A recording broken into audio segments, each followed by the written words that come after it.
So here I am again at an ungodly hour in Almaty.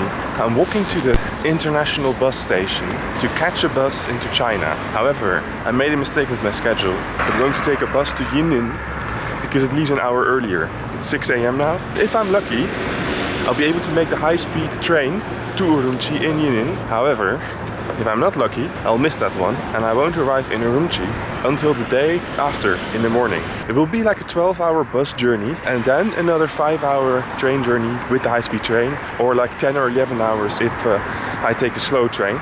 So I really hope that I can manage to get the quick high-speed train. Let's see how it goes.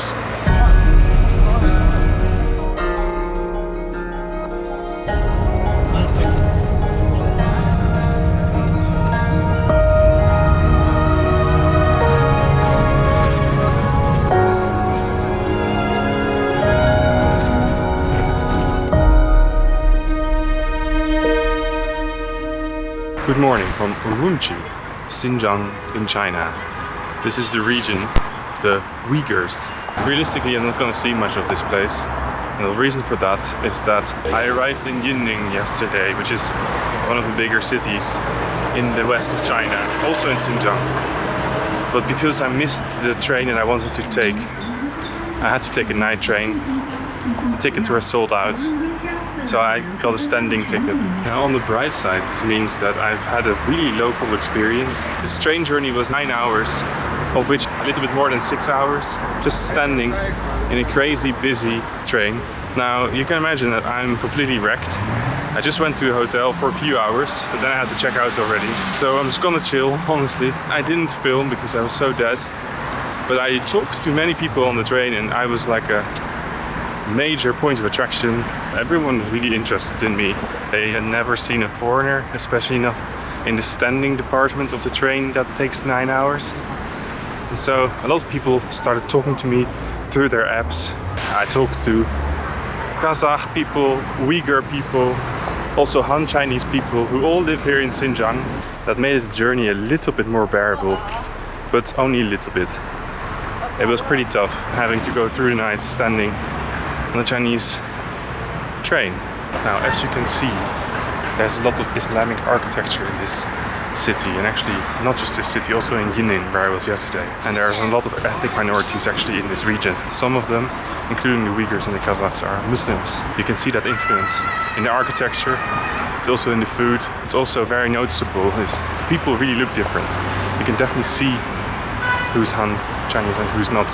What's also noticeable is that throughout the whole region in Xinjiang, so not just in this city, but the whole region, which by the way is the biggest province of China, a lot of signage, like that one for example, will not only be in Chinese, but it will also be in Uyghur language. It looks quite interesting to see like a Chinese city with a lot of like Arab scripts, like for example the street names are also in Uyghur always.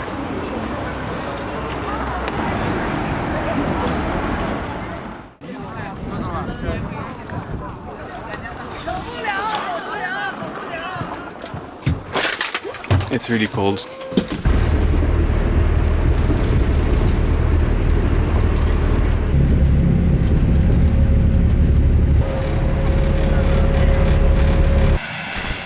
All right, I'm here in the Kanas Lake National Park, all the way in the very north of the Xinjiang province. I have been traveling throughout Xinjiang for a couple of days now, and I haven't filmed much because it has been extremely tiring and a lot of transportation.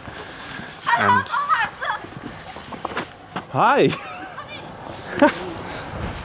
So I got a little bit distracted there because someone shouted my name, and it was actually 2 Chinese girls. They took like half of the really long transportation route that I took.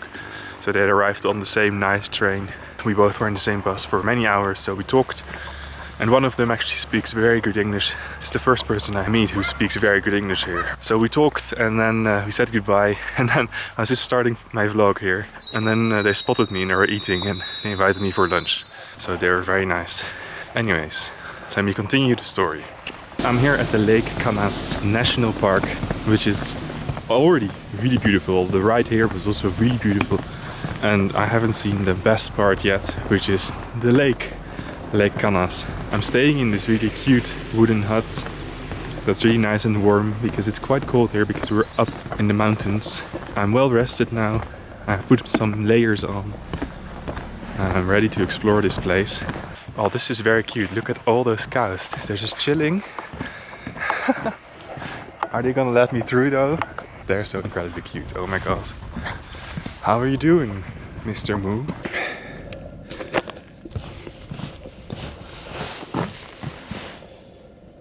Hello. They're really chill. Let me just check out the sign. I really noticed here that there's, your signage in English.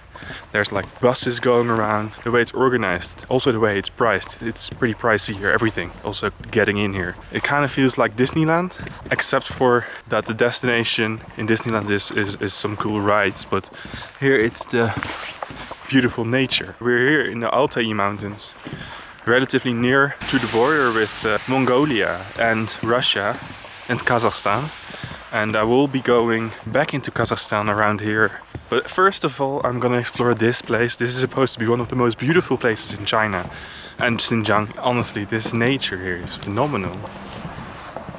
It's so beautiful. It's really out of the way to get here. Wherever you're coming from, even if you're already in Xinjiang, even from the capital Urumqi, which is where I was coming from, this is really far. You need to get a sleeper train and then like another 6 hours or 7 hours by bus. But if you look at this, I'm not even at the best place yet. This is just phenomenal. I'm really glad that I went here. I just regret that I'm only going for one night. The plan is to stick to the places which are not near the shuttle bus entrances, because here it's flocking with tourists. I'm pretty sure I'm the only foreign one. It's full of Chinese tourists here. But as soon as you go a little bit off the beaten path, as in not that close to the shuttle bus stops, you're basically alone. But look at this. Look at this view. Like honestly, those mountains kind of remind me of Switzerland, but it's China. Okay, now that would not be the case in Switzerland. But apart from that, if you just look at the mountains, then it's like Switzerland. It is really, really beautiful, but let's now find a place where the tourists don't want to walk to. This is what I mean. It's just a 10-minute walk away. There's only very few people. And the view is still just as stunning, or even better without all the tourists.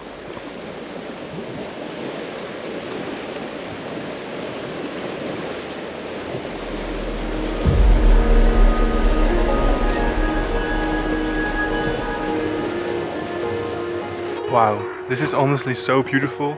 It's worth the detour and all the hours and days I've been traveling. Look at this. The only thing is that it's raining, but I'm here for one day. I'm not gonna let that ruin it. And the view is still phenomenal.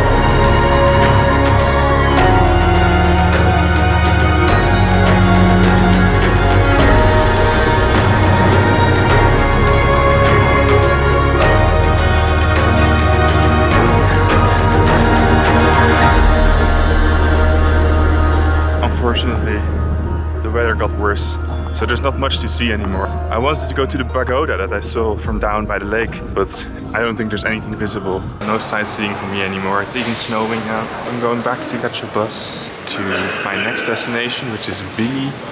Not a place where anyone goes, not even Chinese local tourists. And I will tell you more about that when I arrive there. Well, if I arrive there.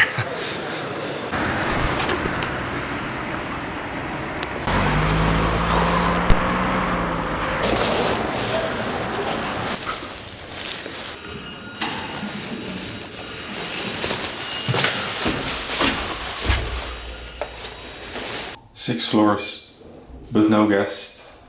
This is creepy.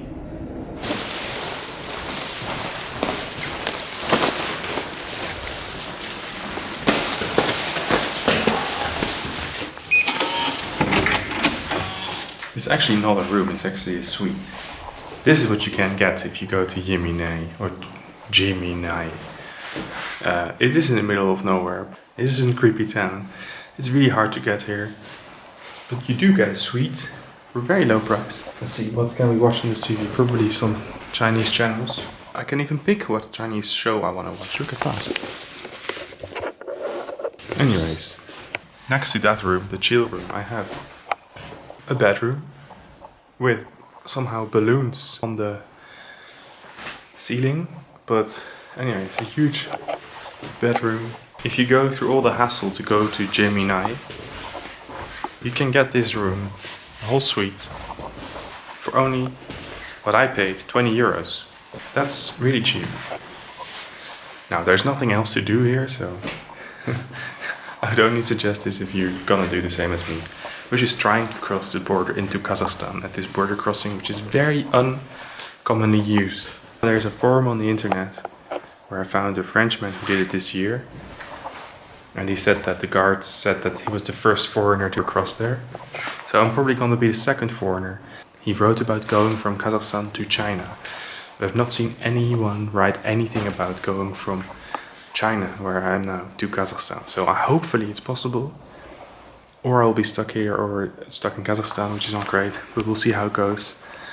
Now I'm gonna just chill with my Chinese TV in my suite and be ready tomorrow morning to go to the border.